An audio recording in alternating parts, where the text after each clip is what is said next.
노후 대비하는 사람은 크게 두 가지가 있죠. 첫 번째는 꾸준하게 돈이 나올 수 있는 것, 아니면은 시세 차익으로 한 방에 노후 자금을 마련하는 것. 그런데 사실 노후 자금 한 방에 마련하실 분들은 팔 시기가 있었는데 계속 오르더라. 지금 굉장히 비이성적인 과열 상태가 오랫동안 지속되고 있죠. 그럴 때 조금 더 가지고 있다, 많이 물리게 되는 거죠. 아파트까지는 그래도 경험이 많으니까 지금 막 2030처럼 미친 짓은 노후 분들은 잘 안 하신다. 그러면은 얻은 걸 당하느냐, 여러 가지 사기들이 있죠.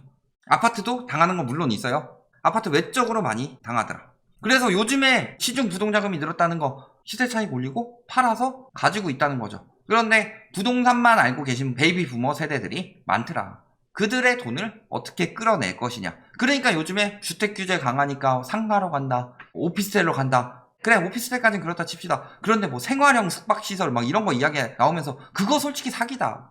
생활형 숙박시설이 수익이 보장이 돼요?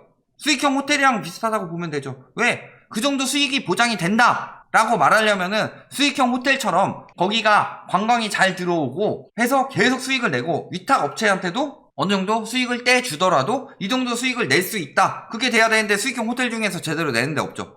오피스텔로 사용할 수 있다. 오피스텔로 사용할 거면 오피스텔 사지 왜 생활형 숙박시설을 사요? 그런데 그 정도 수익 내준다 해가지고 아니면은 이렇게 수익 난다고 해서 더 비싸게 팔 수 있으니까 시세 차익 생각하고 사셔라. 이런 식으로 유도해서 하고 있는 거죠. 그런 식으로 계속 사기가 나오고 있다. 특히 자, 이번에 봅시다. LH 사태 나왔어요. 그리고 이번에 화천대유 사태 나왔죠. 무슨 투기예요? 땅 투기죠. 땅 투기가 공무원이나 공직자나 국회의원이나 뭐 의혹이 있긴 하지만 지금 뭐 대선 후보도 걸려있죠. 이런 사람들이 땅 투기를 한다, 돈 버는 지름길이다, 진짜 버는 거 봐라, 얼마나 벌었냐, 이런 이야기 하면서 수익률 장난 아니지 않냐, 아파트 같은 거 보지 마라, 땅 사라, 이런 이야기가 언론에 돌기 시작하죠. 그러면서 나는 그런 부모를 두지 못해서 돈을 못 벌었다, 막 이런 식으로 청년층 자극하면서 그때 도는 사기가 뭐냐? 기획부동산. 아마 이번에 화천대유 이야기 나오면서 걸려서 부동산 이런 쪽이 이제 점점 더 차단이 되면 불로소득 올리기 점점 더 힘들어지죠. 건설사나 이런 데서는. 그렇지만 기획부동산에서는 이런 걸 기회로 잡는다. 왜? 저 사람들 돈 번 거 봤잖아요. 빨라야 돼요. 그래서 당신에게만 정보를 알려드릴게요. 그러면서 우리나라 사람들 노후 대비 안 되고 있어요. 노후에 자식들한테 손 벌릴 거예요? 이런 거 한탕으로 돈 벌어서 자식들한테 손 벌리지 말고 자식들한테 물려줄 재산까지 만들어라. 지금 봐라, 집값 얼마나 비싸냐. 이렇게 벌지 않으면은 자녀 세대 때 집을 못 사요. 손자 세대 때 어떻게 할 거예요? 거기다 노후 대비 자금도 잘 안 돼 있잖아요. 그걸로 평생 사실 수 있어요? 이걸로 한탕 쳐가지고 몇십 배 불려가지고 노후도 윤택하게 보내시고 자녀들한테도 면목이 서게 하세요. 이러면서 낚는 게 기획부동산이다. 막 화천대유, LH 막 이런데 계속 올라가지고 하면서 기획부동산 사기를 치는 거예요. 이제 요게 소스가 될 거예요. 아마 전화 올 거예요. 엄청난 돈 버는 기회죠. 화천대유만큼 벌면 얼마나 버는 거예요. 그런데 그런 정보를 왜 당신한테 알려줘요? 나 같으면은 지금 사채까진 무리더라도 한 캐피탈 정도는 가서 받아가지고 쓰겠다. 최대한 내가 많이 사겠죠. 그리고 누구한테 먼저 알려줄 거예요? 부모, 형제, 자녀 이런 쪽에 알리지 왜 당신한테 전화해서 그 좋은 정보를 알려줘요? 왜 설득하고 있어요? 그게 기획부동산이에요. 이 사기는 예전부터 계속 있었죠. 근데 잘 모르시는 분들은 당한다. 그럴듯 하니까요. 그러면서 인제 화천대유 터지면은 기사에는 안 뜨더라도 판은 찔 거고, 그런 전화 받으시면은 기획부동산이구나, 지금 내 노후 자금을 털어가서 내 남은 인생을 망치려고 하는 전화가 왔구나 라고 생각하시고 신고하시면 됩니다. 저희 어머니도 한번 당하실 뻔했어요. 유튜브 방송하기 전이었는데 저기 의정부에 지어진다고 하더라고요. 그러면서 요즘 집값 얼마나 비싸냐. 그런데 우리가 집을 싸게 지어주는 방법이 있다. 왜 비싸냐? 거기서 막 차이 남기고 그러니까 하는 거다. 그런데 내가 직접 집을 짓는 주체가 되면 어떠냐? 근데 집을 짓는 주체가 되려면 뭐 해야 돼요? 재건축 아파트를 가지고 있거나 재개발 주택을 가지고 있어야 되죠. 그래야지 내가 거기서 조합원으로 가입이 돼서 나의 권리를 주장할 수 있다. 그런데 그게 안 되죠. 무주택인데. 그러니까 뭐예요? 지역주택조합이라는 좋은 방법이 있는데, 우리가 돈을 모아서 조합을 만들어서 여기 땅을 매입하고 그 다음에 밀고 거기다 아파트를 짓는다. 그러면은 초창기부터 땅을 매입하고 했던 사람들이기 때문에 저렴하게 집을 지을 수가 있다. 이게 지주택이죠. 그런데 지주택은 쉽게 얘기해서 우리 돈 모아서 거기 살고 있는 사람들 쫓아내고 여기다 집 짓고 살자는 거예요. 근데 돈 많이 주면 나가는 사람들도 있겠죠. 내가 한 70, 80 먹었어요. 살 날이 얼마 남았는지도 몰라요. 그러니까 아, 나 그냥 이사 가가지고 요 돈 받아가지고 어디 가서 또 새로운 사람이랑 어떻게 적응하고 새로운 도시에 어떻게 적응하고 그렇게 사냐? 난 그냥 죽을 때까지 여기 살래. 돈 욕심도 별로 없고. 이런 분들도 굉장히 많아요. 진짜 추진하기 힘들다. 자, 기사 떴습니다. 조합 설립까지 하고 착공 0건. 최근 5년간 조합 설립 마친 지역주택조합 사업장이 19곳인데 나선 곳은 2곳. 그러면서 막상 되는 곳은 없다. 그런데 막 대형 건설사들 막 참여한다고 하죠.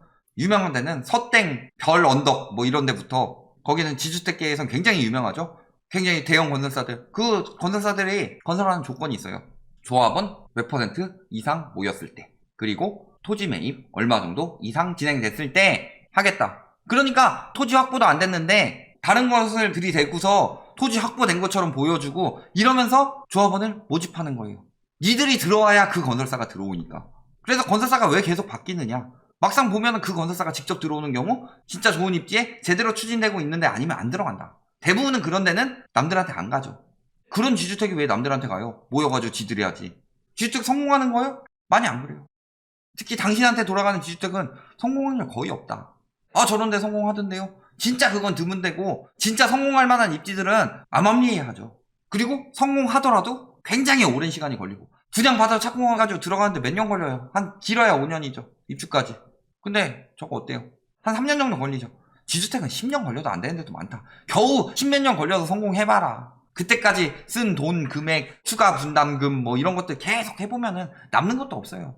카페 같은 데서 이야기 하나도 없는데 전화했을 때 아, 지금 여기는 뭐 1군 브랜드 자이에서 뭐 하기로 했다, 뭐 두산에서 하기로 했다, 이런 이야기를 전화상으로만 이야기를 한다. 그러면 전혀 확정되지 않은 거고 이런 조건을 충족해야 그 건설사가 들어오는 것이기 때문에 평판 떨어뜨리는 브랜드 명 멋대로 홍보하지 마라. 그러니까 암암리에 하는 거니까 정해진 거 아니다. 그리고 그만큼 모이려면 멀었다. 이렇게 보시면 되겠습니다. 자, 그 다음에 뭐 생활형 숙박시설은 최근에 영상 올렸으니까 최근 영상 확인해 보시면 돼요. 왜 갑자기 생숙 이야기가 나와요? 자, 두 가지만 생각해 봅시다. 자, 생활형 숙박시설의 장점은 오피스텔의 장점과 수익형 호텔의 장점을 동시에 갖추고 있다. 반대로 말하면 둘 중에 하나밖에 못 쓴다는 거예요.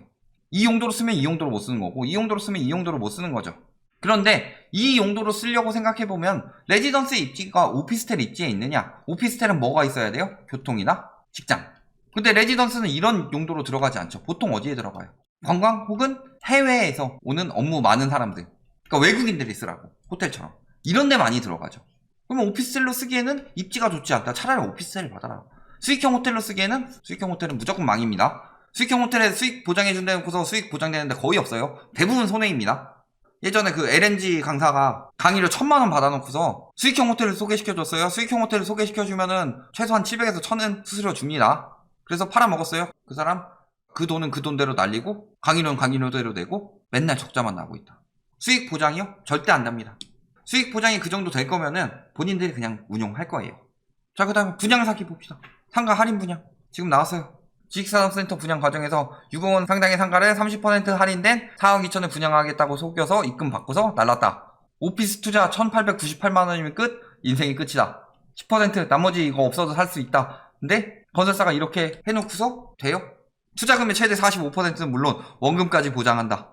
말 같지도 않은 소리고 진짜로 상가 사기 엄청나게 많습니다. 특히 뭐 신도시 상가 절대 들어가시면 안 됩니다. 신도시 상가에서 렌트 프리 수익률 얼마 보장해주는 거 있잖아요. 첫 번째는 이거 안 지켜질 확률이 되게 높다. 두 번째는 막상 들어오더라도 진짜 그 렌트 프리 기간만 운영하고 비싸게 팔려고 심어놓은 사람이다.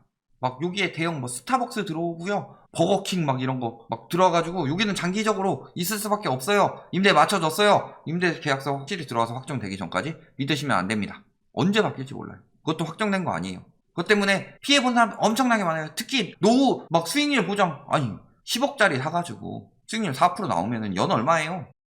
연 4천이죠. 월 얼마예요? 월 400이 넘어가죠. 얼마나 땡겨? 내 돈 10억 가지고 해가지고 그런 거 막 들어간다고 해서 사요. 엄청나게 노후 자금 나눠 쓰면 되시는 분들이 그나마 그것도 자식한테 어떻게든 좀 물려주겠다고, 나는 나대로 이렇게 임대료로 해가지고 벌고서 이거는 온전히 물려주겠다, 이런 마음 가진 사람들 노려가지고 팔지도 못하고 파산도 못하고 공실 나가지고 관리비랑 이런 거 계속 나오고 노후 망쳐버린 사람들 엄청나게 많아요. 그게 뭐예요? 사기지. 무조건 보장되니까 일단 이 자리 지금 아니면 못 사요 라고 이야기해놓고서 사기꾼들 엄청나게 많다. 차라리 아예 지어지고 들어오는 거 확정되고 그럼에도 미분양 상가인 거 이런 걸 사시든가. 특히 거기다가 지금 코로나로 인해서 비대면 점점 더 강화되고 있죠. 거기다가 인구 줄고 있죠. 점포 줄고 있죠. 자영업들 힘들어지고 있죠. 상가 투자 얼마나 갈까요? 수익률은 가뜩이나 떨어진 상황인데 지금도 상가를 사래요. 신도시 상가 최소 5% 수익 4.5% 보장해준다. 말 같지도 않은 소리. 그 이야기 누가 해요? 대행사가 하죠. 그리고 막상 입주돼서 들어갔을 때 그거 안 된다. 대행사는 이미 날랐어요. 전용 10평이면은 평당 5천인데 전용 10평이면은 분양 20평이니까 10억 나가잖아요. 대략 500만 원 받아야 되는데 250만 원에도 안 들어오는데 남아 돌아요. 이 돈이 근데 한 10억이에요. 10억 있으면 평생 먹고 살 수 있죠. 저 10억을 어떻게 마련하느냐? 내 돈 한 2, 3억 가지고 노후 대비 안 될 것 같으니까 70%, 80%씩 대출을 껴서 마련을 해요. 근데 공실이 나요. 그러면 어떻게 돼요? 대출금 갚아야지, 관리비 갚아야지. 내 노후 자금 저기다 다 썼는데 말이 안 되는 거죠. 노후 박살 난다. 저게 사기예요. 저게 사기. 본인들은 영업하는 테크닉이라고 하겠지만 사기라고요. 저게. 자, 특히 중요한 거 조심해야 될 거 뭐뭐 이야기했어요? 자, 화천대유로 기획부동산 판칠 거다. 조심해라. 그 다음에 지주택 저렴한 내 집 마련의 기회 자녀들에게 집 하나씩 마련해주세요. 지주택 착공 안 됩니다. 자, 그 다음에 요즘에 생활형 숙박시설 이야기 많이 나오죠. 전매 가능. 전매에서 시세 차익 보는 사람 물론 있어요. 나머지는 어떻게 되겠어요? 이게 수익형 호텔이에요. 오피스텔로 보자니 입지는 안 좋고 수익형 호텔로 보자니 수익형 호텔은 별로잖아요. 그 다음에 상가 사기. 자, 다른 것보다 상가 사기가 왜 크냐? 상가는 가액이 큽니다. 그리고 대출금이 커요. 그렇기 때문에 한 번 당하면 바로 파산입니다. 진짜 노후 자금 쓰려고 하시는 분들 있잖아요. 여유롭지 않으신 분들. 그런 분들 한 번 당하면 바로 파산입니다. 그러니까 저런 것들 주의하셔라. 특히 노후이신 분들. 여기까지 말씀드리겠습니다.